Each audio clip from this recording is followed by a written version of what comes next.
grande prazer estar aqui, não só por ser a cidade de Porto, uma cidade que eu adoro há muitos anos e onde nasci, mas também isto é uma declaração de interesses, embora as minhas declarações de interesses normalmente são eu estou aqui, mas não tenho nada a ver com isto.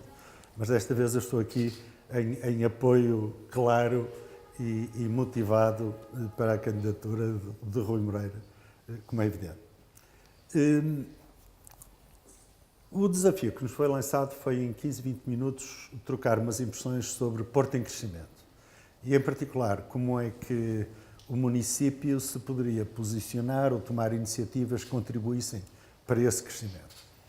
E permitam-me que, para situar algumas das ideias que eu vou dar, eu vou começar por procurar definir dois conceitos muito simples, mas que são importantes, até porque eu tenho verificado, até porque tenho passado bastantes anos fora do país, que alguns termos em Portugal têm um significado bastante elástico. Portanto, eu vou definir dois termos, conhecimento e inovação. Conhecimento é a informação que nós aprendemos ao longo da vida e que interiorizamos pela nossa experiência. Portanto, conhecimento está dentro da nossa cabeça. Esta questão geográfica pode parecer óbvia, mas é muito importante. O conhecimento distingue-se da informação porque o conhecimento implicou um esforço de compreensão, um esforço de arrumação lógica, um esforço de entendimento. E, portanto, o conhecimento que está dentro da nossa cabeça pode, em qualquer momento, estar à nossa disposição para nosso benefício através das nossas ações. Isso é o conhecimento. Inovação é algo muito mais simples e, embora haja muitas definições, eu gosto particularmente de uma. Inovação é a criação de valor com base em conhecimento. Isto é, quando nós aplicamos aquilo que temos na nossa cabeça através de ações concretas que resultam em valor, nós estamos a exercer inovação. Um amigo meu gosta de utilizar uma definição ainda mais simples, em inglês, que innovation is profitable change. Isto é uma mudança, algo mudou, mas tem de dar um lucro. Lucro não necessariamente financeiro, pode ser um valor cultural, pode ser um valor científico, pode ser um valor social, mas tem de criar valor. Portanto, o conhecimento está dentro da nossa cabeça, pronto a ser utilizado em nosso benefício e a inovação é a aplicação desse conhecimento à criação de valor. E, portanto, quando nós nos colocamos a questão de como é que criamos as condições para que o Porto se desenvolva e cresça, eu diria que devemos pensar um bocadinho, rapidamente, em quais são as condições através das quais nós normalmente criamos valor. Porque se não formos capazes de criar valor na cidade, nas suas instituições e à disposição das pessoas, nós não estamos a propiciar condições para crescimento.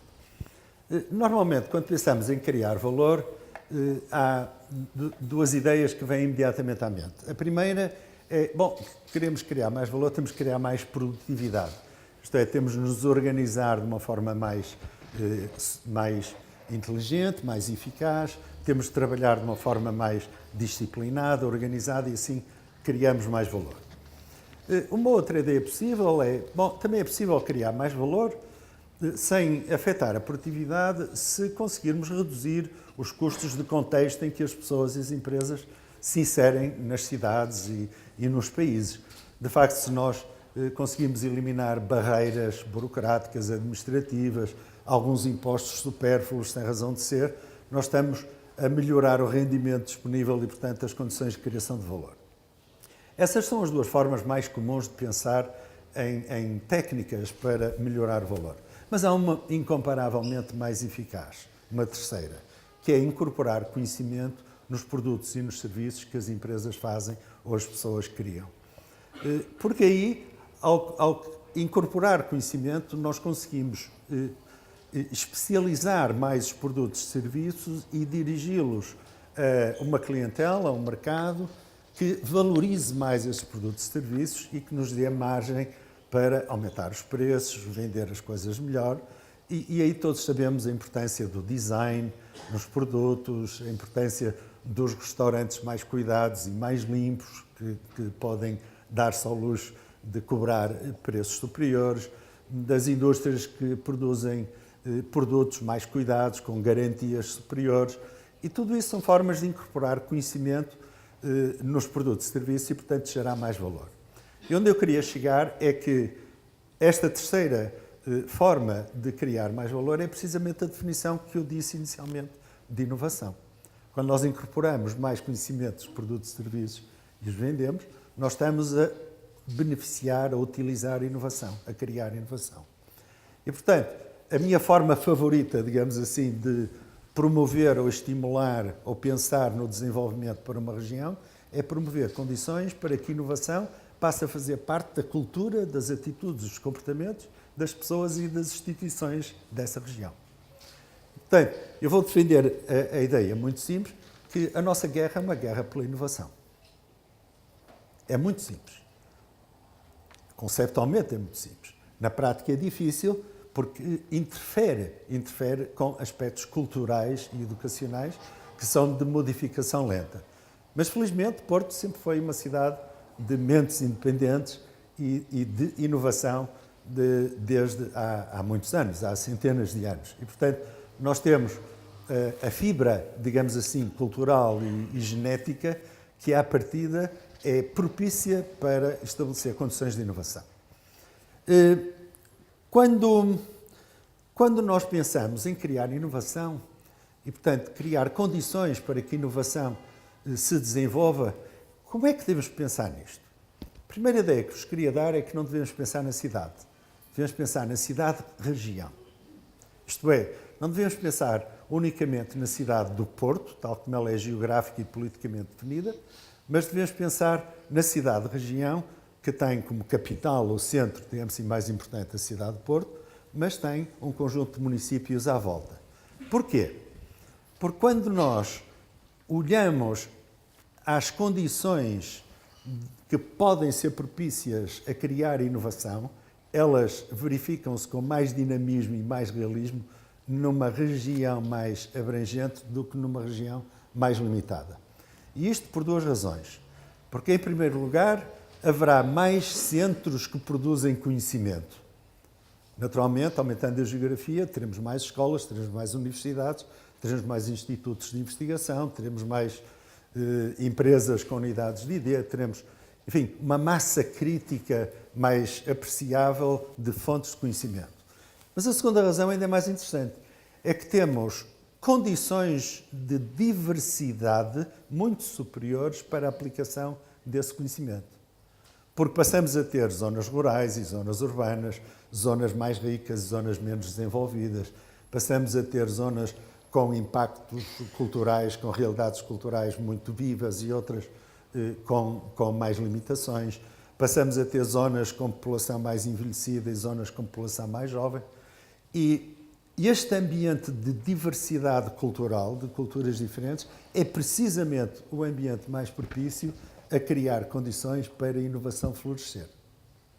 E, portanto, eu sugeria que, em termos políticos, se olhasse um pouco também à questão da cidade-região e não apenas à cidade. Como é que, na prática, nós pomos isto em marcha? Eu sugiro que se pense num conceito muito simples, que é um ecossistema de inovação. O que nós precisamos de desenvolver e estimular nesta cidade ou cidade-região, como preferirem, é um ecossistema de inovação. Um ecossistema é um conceito herdado da biologia, que tem uma definição muito simples.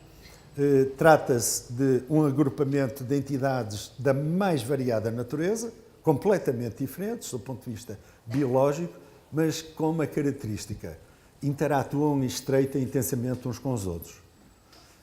Quando nós falamos em inovação e num ecossistema de inovação, nós estamos a falar de algo semelhante, embora não agora no contexto biológico, mas no contexto social.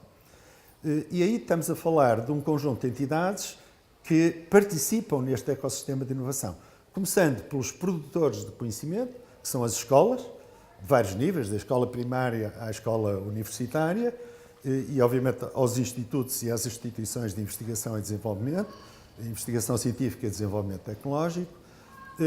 Estamos a falar também das instituições que normalmente não geram tanto conhecimento ou não se preocupam tanto com isso, como é óbvio, mas geram valor, que são as empresas, e aí incluímos quer as startups, quer que estão associadas às universidades, quer as empresas que são âncoras económicas e de emprego nas regiões. Sonai é um exemplo que a todos nos orgulha.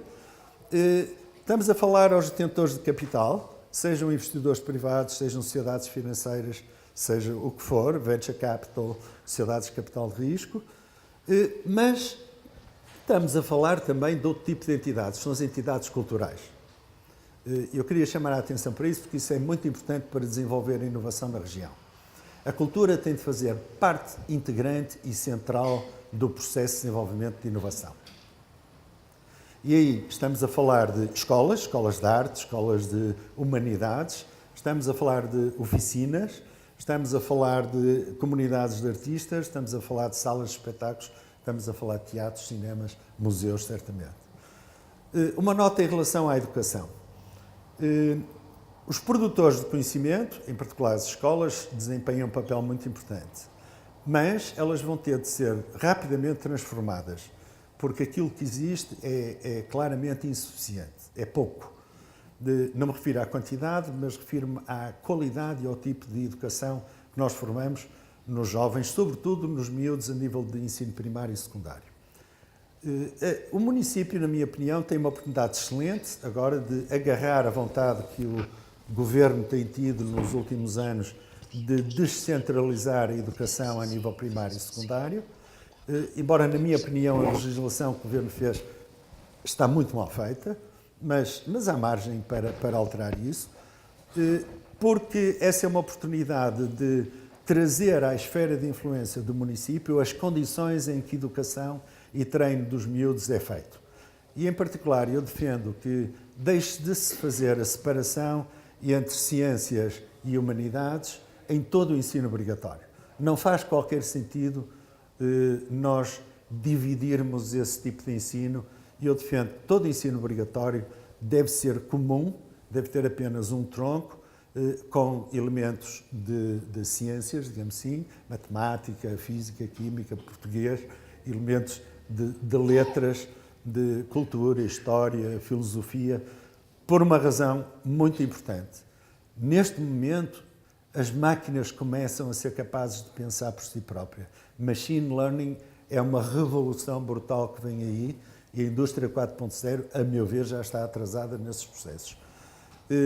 E, portanto, o grande desafio que nós vamos ter em termos de condições de criação de trabalho e emprego nos próximos 5, 10 anos, porque isto vai cair em cima de nós muito rapidamente, é nós ensinarmos os miúdos a pensar e a fazer coisas. E, neste momento, o ensino a nível primário e secundário não ensina os miúdos a pensar e a fazer coisas. Ensina os alunos a desmotivarem-se porque as aulas estão uma seca.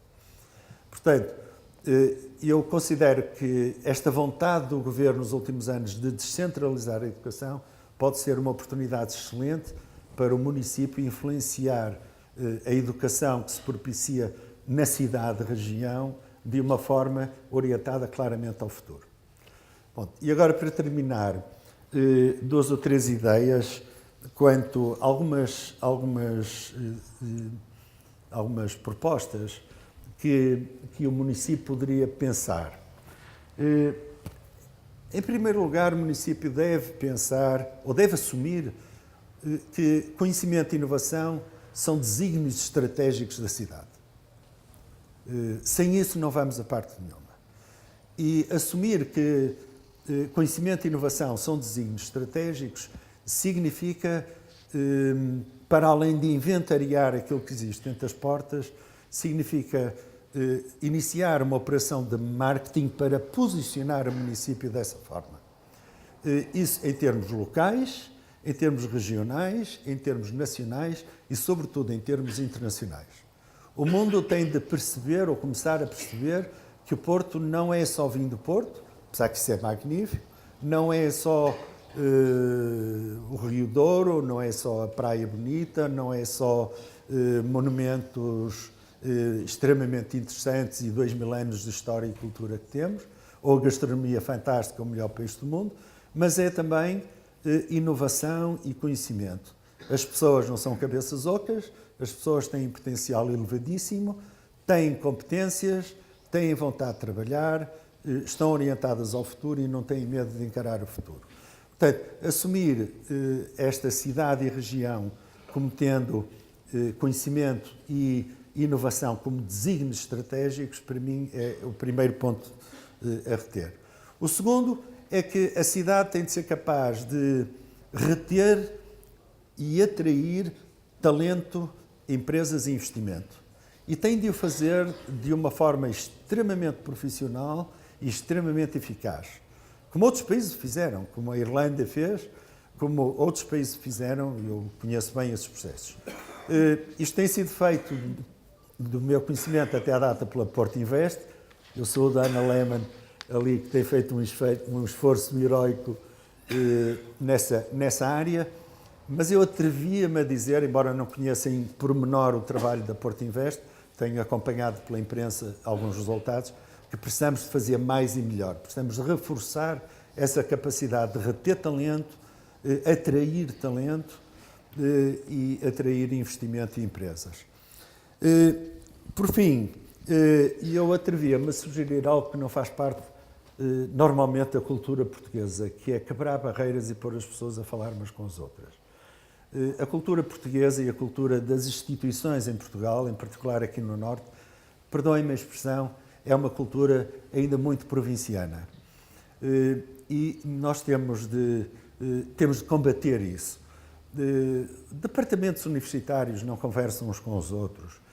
A universidade dificilmente, ainda hoje, dificilmente conversa e dialoga abertamente com as empresas. Recorre, obviamente, a instituições de interface que fazem um papel notável, mas mesmo assim, estas coisas já não se usam muito lá fora, não é? E, portanto, nós temos de quebrar barreiras e temos de pôr 3 grandes pilares a falar uns com os outros.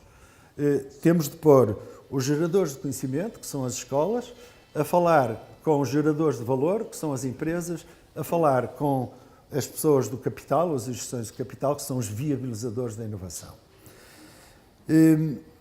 E por fim, eu sugeria que o município procurasse reforçar a participação deste ecossistema de conhecimento e inovação nas redes internacionais em que muito bem se tem situado. Tem havido uma série de exemplos. Precisamos de mais redes internacionais.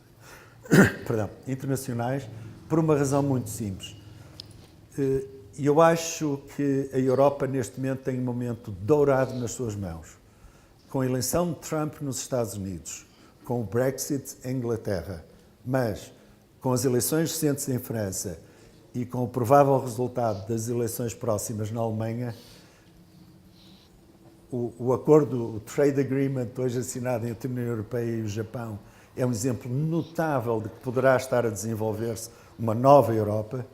Eu acho que vale a pena o Porto fazer um esforço, Porto, cidade-região, para ser uma cidade de referência neste contexto de uma nova Europa, uma Europa muito mais aberta, uma Europa muito mais inovadora, que tem de ser, uma Europa menos burocratizada, menos enquilosada em fantasmas do passado, uma Europa muito mais virada para o futuro, partilhando os aspectos magníficos que diferentes culturas têm e aquilo que podemos aprender uns com os outros.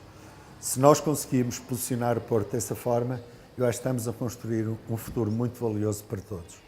Obrigado. Em primeiro lugar, agradecer o convite, Rui, ao Filipe, a minha declaração de interesses, é suposto. Eu apreciava o candidato antes de ele ser candidato à Câmara do Porto. Obviamente, apreciei-o enquanto candidato para o primeiro mandato e continuo a apreciá-lo e a apoiá-lo neste. E, portanto, faço uma declaração de interesses comprometida e daí resulta um inferior espírito crítico para aquilo que vou dizer a seguir. Não tenho qualquer experiência política nem intenção de vir a ter e, portanto, a ignorância que vem com isso permite-me dizer algumas barbaridades que vou dizer a seguir e para evitar aquele mal português que é o achismo, o que é que eu tentei fazer? Qual foi o meu ponto de partida para esta abordagem? Foi olhar para a forma como as empresas, seja de fora, seja de dentro, olham para o investimento. E, portanto, fiz isso pensando numa pequena empresa, fiz isso pensando numa grande empresa e fiz isso também pensando na forma como as empresas olham para as cidades. E no final, o meu porto de chegada será aí sim um desafio para a cidade do Porto e para esta equipa. Ainda numa fase inicial, dizer-vos que tomo por bom que aqueles que aqui estão entendem que ter uma cidade com uma boa economia e com boas empresas é bom. Dou por adquirido essa discussão neste contexto, apesar de saber que há candidatos a esta Câmara que consideram que ter empresas é mau e que a existência de iniciativa privada é uma coisa péssima. E portanto, espero que que isso não seja para debater aqui. Agora, entro no tema da região, ainda para entrar. Para mim, o Porto é Norte. Para mim, o Porto é a capital do Norte. E para mim, a eleição do Rui Moreira é a eleição autárquica mais importante em Portugal. O Rui Moreira vai ser o presidente do Norte. Vai ser o presidente da maior região económica do país. O presidente do Norte, o presidente desta região, é mais importante do que o presidente que vier a ser eleito para Lisboa ou para qualquer outra cidade em Portugal. Porque o presidente do Porto é o presidente da região Norte. E acho que o Rui tem sido capaz de assumir isso e espero que a próxima equipa que o venha a apoiar tenha consciência que tem que trabalhar mais, porque ele tem que ter espaço para ser o presidente da Câmara do Porto e para ser o presidente do Norte. O Porto é uma região e diz que também é uma nação, mas eu poupo essa parte para as piadas do inimigo público. Para isso é preciso uma atitude e eu lá chegarei. Eu tenho 3 coisas para dizer. Tenho isto arrumado em 3 partes. As empresas, quando olham para uma região, olham para 3 coisas. E há vários estudos que o demonstram. Olham para números, olham para hardware e olham para software. É uma forma diferente de dizer quase tudo aquilo que já foi dito antes de mim. Os números. Alguns números. A região Norte tem 3,5 milhões de pessoas. Tem 2 portos, Viana e Leixões, tem um aeroporto, já lá vamos, 9 aeródromos, 500 km de linha férrea, 21 mil km quadrados de área e depois é mais ou menos 1/3 em tudo. Tem 1/3 e um pouco mais de jovens, o que é excepcional. Temos 36% dos jovens portugueses, temos 30% das empresas, mas só temos 28% do PIB, o que significa que há uma enorme oportunidade de transformar estas empresas e estes jovens, através da produtividade e inovação, que já cobriu e, portanto, não vou acrescentar, depois em debate poderei dizer alguma coisa, mas há claramente, pelos números, uma oportunidade para transformar as empresas em mais produto interno no Porto. O Porto tem mais indústria e mais energia, sobretudo indústria. Nós temos 46% na região Norte da indústria nacional, 37% das exportações, o que significa que para haver produtividade, eventualmente, os números dizem-nos que há espaço, e se virmos recentemente investimentos, para haver mais atração de setor terciário para a região Norte, porque o setor terciário, especialmente se for transacionável, é um setor que traz muito valor acrescentado, para além de manter, reter e desenvolver a indústria que temos e reforçar a sua capacidade de exportação. Portanto, em termos de números, estamos conversados. Uma empresa, quando olhar para estes números, olhará para uma região jovem, para uma região com um mercado razoável e apetecível e para uma região com oportunidades na área dos serviços. Estabilizada na área estabilizada ou já com uma dinâmica muito positiva nas exportações e na indústria. E quando olhar para o hardware, o que é que eu agrupo no hardware? O hardware são os fatores físicos ou quase físicos, que são extraordinariamente importantes na decisão de investimento. Primeira coisa para que olha para a rede de transportes. E eu aí diria que o Porto está razoavelmente servido, falta-nos mais metro, falta-nos mais mobilidade fácil dentro da região.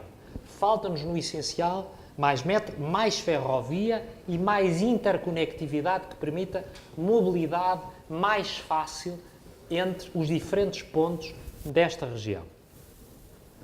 Segundo ponto, aeroporto. O aeroporto é absolutamente essencial. As ligações internacionais são absolutamente essenciais.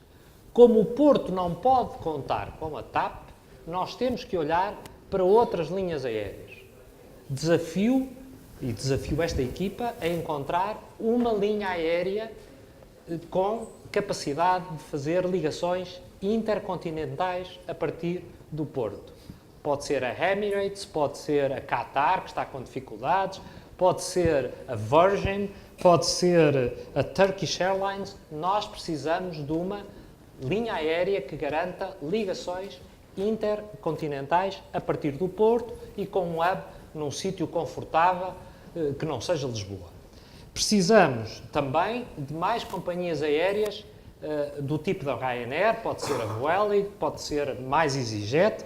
Precisamos de mais Brussels Airlines, precisamos da British Airways, precisamos de mais a Iberia e não precisamos da TAP ou precisamos de menos TAP. Eu sei que estou aqui a ser um bocadinho agressivo com a TAP, mas já dei essa batalha por perdida e deixo os lisboetas a preocuparem-se com a TAP.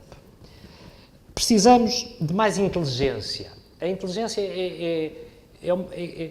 inteligência neste sentido. Precisamos de mais plataformas urbanas online, precisamos de fibra óptica na cidade toda e na região toda, precisamos de aumentar a conectividade. Não é má, nós estamos no topo da Europa. Precisamos de mais Wi-Fi, de mais conectividade, de mais rapidez nas decisões, de menos burocracia. Acho que isso tudo é ser mais inteligente e também é medido. Precisamos de mais sustentabilidade. Hoje, as empresas modernas, pequenas, grandes, startups, scale-ups, ponham o nome, não querem estar associadas a regiões não sustentáveis. Nós precisamos de uma região com menos pegada ecológica e isso é uma marca distintiva e é medido nas decisões de investimento. E estou a deixar para o fim, progressivamente, coisas cada vez mais importantes. Precisamos de um ambiente urbano de qualidade e requalificado.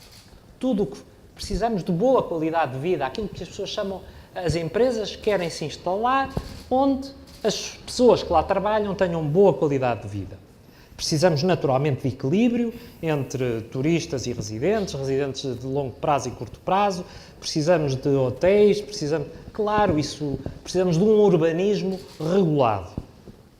Precisamos de uma região e de uma cidade com boas contas. Isto é algo que o Rui diz sempre, mas é algo que as empresas admiram. As empresas gostam de estar nos sítios com boas contas, gostam de sentir que ao seu lado as suas interfaces políticas, as suas interfaces institucionais são interfaces de boas contas e, tão importante como de boas contas, de boa palavra. Fazem o que dizem e dizem o que fazem. Isso é extraordinariamente importante. Nós, em Portugal, temos muito pouca previsibilidade. Pelo menos ter previsibilidade ao nível das regiões será ótimo e ter previsibilidade ao nível das autarquias é fundamental. Ter uma cidade previsível do ponto de vista daquilo que vai acontecer nas suas diferentes dimensões é essencial para o investimento. Ter uma cidade inclusiva. As organizações modernas, as empresas, não querem ir para territórios onde há fraturas sociais muito agressivas, fraturas sociais muito intensas. Portanto, quando as autarquias e as regiões trabalham para a inclusividade, estão a trabalhar para um tecido económico melhor. E, portanto, quando ouvimos, do ponto de vista das empresas, programas autárquicos pró-inclusividade, isso é bom para a instalação das empresas. E, naturalmente, precisamos de educação e de ciência. Precisamos de ter uma região que seja uma região pioneira em educação e em ciência. E isso estamos muito próximos de ter, e de ter nesta região melhor do que em qualquer outro local do país.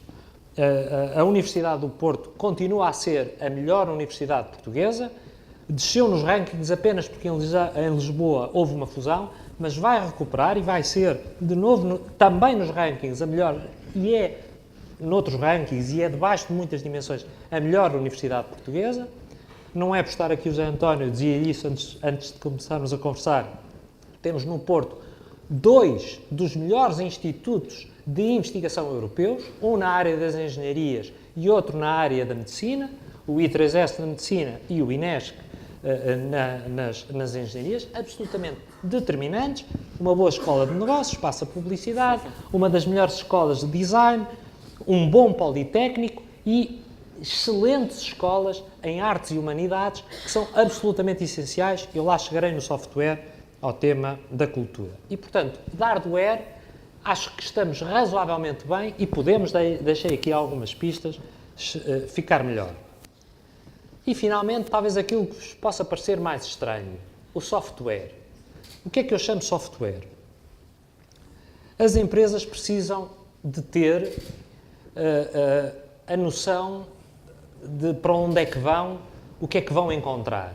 E isso é difícil Vamos começar a falar dos intangíveis. É isso que eu estou aqui a chamar software. O Porto, a região, precisa, e eu acho que foi das melhores iniciativas da atual equipa que está na Câmara, mas acho que ainda se pode fazer mais, precisa de uma marca, precisa de um posicionamento, precisa de uma imagem, precisa de uma atitude, e eu atrevo-me a esse respeito a dar alguns palpites. Para isso não trago estudos, já lá vou à parte dos estudos. Que atributos é que eu colocaria? As empresas querem estar em alguém, ou junto de alguém que é moderno, junto de alguém que não tem por que não se sentir moderno, que não se sinta envergonhado de dizer que está com as melhores tendências da modernidade. Porque a modernidade sem complexos, e também sem complexos de nenhuma espécie, a modernidade é estar perto da inovação. Estar perto da modernidade é estar perto da inovação. As empresas querem estar num local cosmopolita. A palavra cosmopolita significa, é aplicada às pessoas, estar bem em qualquer sítio. Uma cidade cosmopolita é uma cidade em que qualquer pessoa de qualquer sítio está bem. E, portanto, uma cidade cosmopolita é uma cidade que recebe bem as empresas e onde as empresas podem receber e atrair talento vindo de todo o lado, porque é preciso uma cidade ou uma região que seja cosmopolita nesse sentido. É preciso uma região que seja e que abrace os temas da diversidade. A sociedade é cada vez mais uma sociedade diversa e a região e as cidades têm que aceitar essa diversidade sem complexos e sem estigmas. E isso significa ter que ser e ter que ter uma atitude aberta, de gostar de receber e de saber integrar. Estes dois temas, o da diversidade e o de gostar de receber e de integrar, são dois temas onde o Porto pode melhorar alguma coisa.